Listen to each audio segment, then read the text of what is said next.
Today we're going to study about the anointing.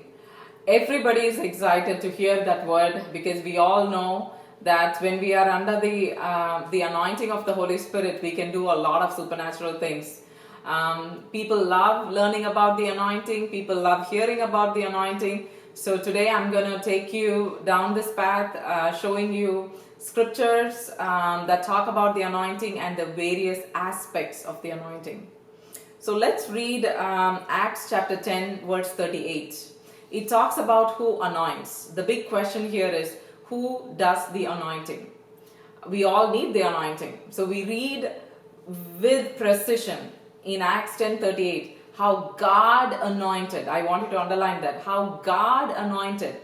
Who did God anoint? God anointed Jesus of Nazareth. That represents the man Jesus. And it doesn't represent the second person of the Trinity because it's referring to the human aspect of Jesus here. The scriptures completely say that because God doesn't want us to think that Jesus had some special powers and so he was worthy of that anointing.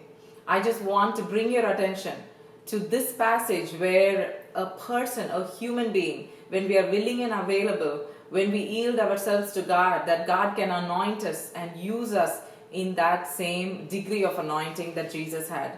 So we read how God anointed Jesus of Nazareth with the Holy Ghost and with power, and he went about doing good and healing all that were oppressed of the devil, for God was with him. Amen. I just love that verse because it is for us today. The same anointing that was on Jesus. I know Jesus had a full measure of the anointing, but we are called to operate in that level of anointing as well, because Jesus said, "He that believeth on me, the works that I do shall he do also, and greater works than these shall he do, because I'm going to my Father." Amen. So all of us, when we understand the scriptures, when we understand what God has given to us, we can take possession of it. So we're just going through this because the knowledge of his words brings understanding and enlightenment. It brings revelation to the inward parts. So what that means is wherever we had unbelief has to leave today in Jesus' name. Amen. So let's quickly read the various aspects of the anointing. I want to take you to Acts chapter 19, verse 11. Acts chapter 19, verse 11, where we see that God wrought special miracles by the hands of Paul. Again, who brought those type of special miracles? It clearly says that God brought those special miracles. So it's God who anoints people for service. Amen. We read in John chapter 14 verse 10, Jesus is talking about the Father. Jesus is giving all the credit to the Father. We read in many verses throughout the Bible. Jesus keeps saying in John, "I can of my own do nothing. I came down from heaven to do the will of the Father." He's saying, "I didn't come here to do my own will, but to do the will of him that sent me." Jesus was very conscious about not doing his own will, but he was very conscious to always fulfill the will of the Father. We read that in John 14:10. "Believest thou not that I am in the Father, and the Father in me? The words that I speak unto you, I speak not of myself, but the Father that dwelleth in me, he doeth the works." Amen. The Father that dwelleth in me, he doeth the works. So the same Father now resides on the inside of us. He says, "If you love me, you will keep my commandments. And anybody who keeps my commandment, we will come and make our abode with him." So when God comes and dwells on the inside of us, then he performs his work through us. And when we do these works, God anoints us to help us to stand in that office so that we can perform whatever is needed to be performed from that position from that position. Anointing sets people free. Anointing lets people stand in office. The word anointing means to smear or to rub with oil. So when a person is anointed, it just shows that they are consecrated or they are set apart for something special. And that's what God does. When God anoints us with His power, we then become supernatural people. People who now possess the supernatural ability to do things that we were unable to do before. To stand in the office or the calling that God has called you to. Amen. And this endowment or this power enables us to demonstrate to the world that Satan completely lost and Jesus completely won. Amen. So this allows us, this power allows us to enforce everywhere we go that Jesus is the victor and all power, all authority has been given unto Him. So with this anointing, we are able to operate and we are able to make Jesus known to the people around us. Amen. I'm going to show you few scriptures that show anointing is measurable. We see that when Jesus was walking on earth, he was anointed. We read that in Acts 10:38. But then when John's talking about Jesus, he says in John chapter 3 verse 34, for he whom God hath sent speaketh the words of God, for God giveth not the Spirit by measure unto him. That means it just says that Jesus had a full measure of the anointing. He was able to heal all sickness. He was able to drive out all types of demons and devils. But we may not be operating in that full anointing today because all of us don't have that same full measure of the anointing that was on Jesus. But we as a church collectively have that anointing. Amen. So we read here in 2 Kings chapter 2 verse 9. 2 Kings chapter 2 verse 9. We see Elisha is going to be receiving this double portion of the blessing. Why am I doing this?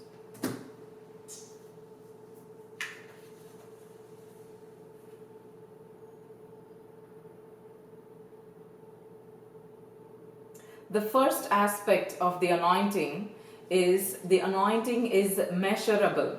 We see that Jesus walking on planet Earth, He had a full measure of the anointing. The same measure is not available to an individual today, but each of us collectively as the body of Christ, we have that full measure of the anointing. This full measure of the anointing allowed Jesus to heal all manner of diseases and sickness. He was able to drive out any type of demons and devils, and he had power over all. I'm contradicting myself.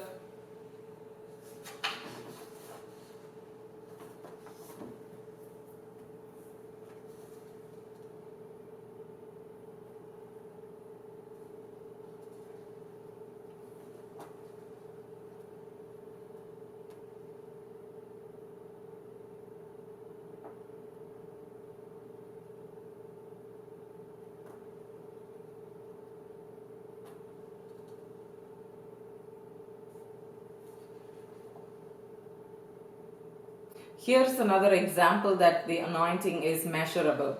We read in 2 Kings chapter 2 verse 9, and it came to pass when they were gone over that Elijah said to Elisha, ask what I shall do for thee before I be taken away from thee. And Elisha said, I pray thee, let a double portion of thy spirit be upon me. So I want you to understand. So Elijah had a measure of anointing that was upon his life. And now here Elisha is asking for a double portion of the anointing. So that's 2 times whatever Elijah had. So we see that the anointing is measurable. The same way we saw that Jesus was operating with the full measure of the anointing while he was here on the planet Earth. So the same full anointing is available to the body of Christ today for us to be able to do the same works of Jesus. Jesus truly said, anyone who believes on me, he will do the works that I do, and greater works than these, because I go to my Father. So we are all called to do the works of Jesus. For us to do those works, we need the anointing, and the anointing helps us to stand in that office. The anointing of God keeps us, from the contamination of the world. The anointing of God helps us to demonstrate to the enemy that Jesus completely won. We are able to stand in that anointing. We are able to have that special ability to do the works of Jesus. So quickly, let's look at the second aspect of the anointing. The anointing is transferable. The anointing is transmittable. That means the anointing is contagious. You know what I mean? It can be transferred from one person to another person. So I want to read Acts chapter 19, verse 11 and 12. And God wrought special miracles by the hands of Paul, so that from his body were brought unto the sick handkerchiefs or aprons, and the diseases departed from them, and the evil spirits went out of them. So I want you to understand this. When they took, handkerchiefs and aprons from the body of Paul, and they laid it on the sick people were healed. Why? There was a transfer of anointing. And that anointing of the Holy Spirit, it actually drove away all of the sickness and the diseases. And it clearly says, and the evil spirits went out of them just by this transfer. So I want you all to understand that the anointing is transferable. And here's another great scenario here. And we read in 2 Kings chapter 13. 2 Kings chapter 13. We read in verse 20 and 21. And Elisha died. So this is Elisha who had the double portion of the blessing or the anointing upon his life. And we see that Elisha died and then he was buried. And the bands of the Moabites invaded the land at the coming in of the year. Verse 21, and it came to pass, as they were burying a man, they spied a band of men, and they cast the man into the sepulchre of Elisha.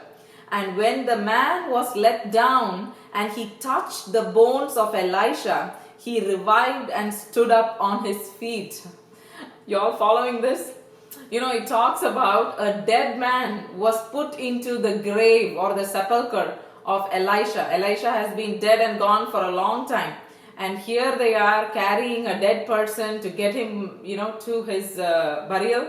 And on the way, they saw a band of spies. And so these people, they wanted to hide. And so they threw the dead person into the sepulchre of Elisha. And what happened? When this dead person touched the bones of Elisha, he revived and he stood up on his feet. So he came back to life. Hallelujah. So we see that even though Elisha was dead and gone, the anointing was still there. The anointing was still there. Residual of that anointing was still there in his bones, that those dead bones could still transfer the anointing to another person. Amen. We read that same thing throughout the life of Jesus. When Jesus was ministering, we see in Matthew chapter 14, 34 to 36. Matthew chapter 14, 34 to 36. And when they were gone over, they came into the land of Gennesaret. And when the men of that place had knowledge of him, they sent out in all that country round about, and brought unto him all that were diseased, and besought him that they might only touch the hem of his garment. And as many as touched were made perfectly whole. Amen. We read here that these people who came, they had a knowledge of him. That just tells me that they knew that he had the power to heal. They knew that Jesus can drive out demons. They believed that when we touch him, when we touch the hem of his garment, they believed that virtue will flow out and heal them. So because of their belief, that belief activated the anointing that was upon Jesus. And so everywhere he went, we see that people touched the hem of his garment, and the anointing transferred from the body of Jesus to this other person, and they were healed. Amen. And it says, and as many as touched, every single one who touched, they were all healed. Here's another passage of scripture. We read in Luke chapter 6. Luke chapter 6, 17 through 19. Luke chapter 6, 17 through 19. And he came down with them and stood in the plain, and the company of his disciples, and a great multitude of people out of all Judea and Jerusalem, and from the sea coast of Tyre and Sidon. They came to hear him and to be healed of all their diseases. Verse 18, and they that were vexed with unclean spirits, and they were healed. And the whole multitude sought to touch him, for there went virtue out of him, and healed them all. I want you to underline that in your Bibles. For there went virtue out of them. There went virtue out of him, and healed them all. Underline that, healed them all. Isn't this amazing? It says the virtue went out of him. What does that mean? Power. The power of the Holy Ghost went out of Jesus and touched every single one of them, and every single one of them were completely made whole. So we see here that there is a transfer of the anointing. The anointing is transferable. The anointing transfers through clothes, and we see through the laying on of hands. When there is contact made, the anointing is able to transfer from one person to another person. We see that here. The other passage that I want to read for you is in Mark chapter 5. Mark chapter 5, how the anointing is tangible, that you are able to feel the anointing. It's not something that you are not able to experience. I've heard so many people, they tell me that when they initially had the infilling of the Holy Spirit, each of them had various experiences, but we are not going to make those experiences into a particular theology or doctrine. But I'm just here to tell you that the anointing is tangible. We do have proof from the Bible that the anointing is tangible. So let's read Mark chapter 5. Mark chapter 5, verse 25 onwards. We are reading about the women with the issue of blood. A certain woman who had an issue of blood for 12 years and had suffered many things of many physicians, and had spent all that she had, and was nothing better, but rather grew worse. 27. When she heard of Jesus, underline that, when she heard of Jesus, came in the press behind and touched his garments. But before that, what did she do? Verse 28. For she said, if I may touch but his clothes, I shall be whole. Why? She probably heard from people who touched the hem of his garment and were made perfectly whole. So here she is. She kept saying to herself, if I may but touch the hem of his garment, I shall be made whole. And verse 29, and straightway the fountain of her blood was dried up, and she felt in her body that she was healed of that plague. And Jesus, immediately knowing in himself that virtue had gone out of him, turned about in the press and said, who touched my clothes?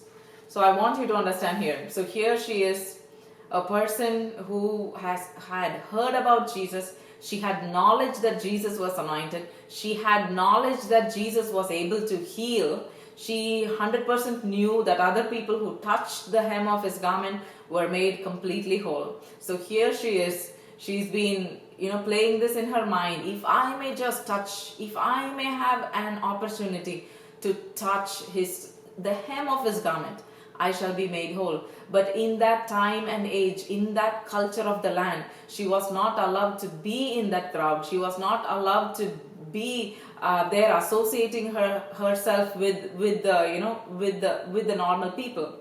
So even she barred all of that. She just went after him. She broke all the rules and she touched the hem of the garment. But here, notice this in verse 30. We see that Jesus says, "Who touched my clothes?" Why? Jesus felt virtue go out. What does that mean? Jesus felt the anointing. He felt the power leave him and enter into another person's body.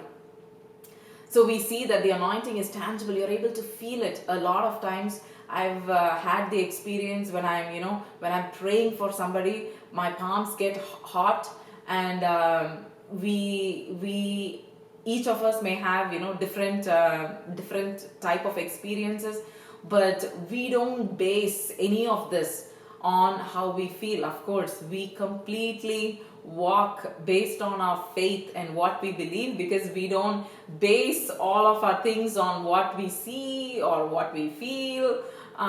We don't do that. But what I'm telling you here is the anointing is tangible. You can feel it, but even if you don't feel it, it doesn't mean that the transfer has not happened. Okay, so that's where I don't want to derail you from thinking that you have to feel something for you to get healed, or you have to feel something when you are ministering to somebody. That is not the case. But here is a scenario that shows that the anointing is also tangible. But I want to turn your attention to this quickly. What initiated the transfer? If you see, Jesus was completely anointed, right? He was completely anointed. He had the full measure of the anointing. But still, Jesus did not initiate this transfer. How did this transfer happen? The transfer was initiated by the other person's faith.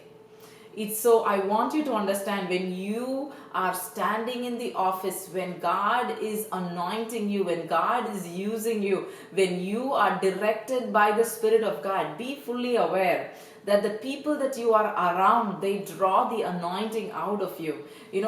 I'm telling you time and time again, every single time I teach people about the Holy Ghost, they have almost every single one of them, they get filled with the Spirit, because God demonstrates His word. Every single time we teach on the anointing, every single time we teach on the baptism of the Holy Spirit, people receive it. When they receive it, they get filled. So we are able to see in action. Y'all following me? So the more you start operating in these gifts, and the more the anointing of God works through you, be conscious of the fact that it's the people that, it's number one, it's the faith that draws this out. So you have to be a conductor of this heavenly electricity. Y'all following me? What do I mean by that? We cannot block this flow. We cannot block this anointing, because there is a possibility of that to happen. If you are not a free-flowing conductor of this anointing, then you do have the power to block it and insulate it, which we don't want, because what insulates the anointing is our unbelief. When we don't believe, when we don't operate according to the word of God, when we start going into autopilot, thinking like the people of this world, thinking according to the patterns of this world, and when we don't renew our mind, we do fall back into our old nature, where we stop believing, and so unbelief acts as an insulator. It does not allow this anointing to flow through us. So let's be very, very cautious of that. We need to operate in faith. We need to believe. We need to know that even though we don't feel that we are anointed, we need to step into that realm. We need to step into that place and believe, because of what Jesus said, because of what the word says about us. You're following me? We've seen great examples all throughout the Bible about how the anointing is transferable, how the anointing is measurable, and how the anointing is tangible. So I want you to exercise this in your everyday life. We all can experience the anointing of God. I'm telling you, the reason God has filled you up, this anointing that rests upon you, is not for you, it's for you to do the works of Jesus.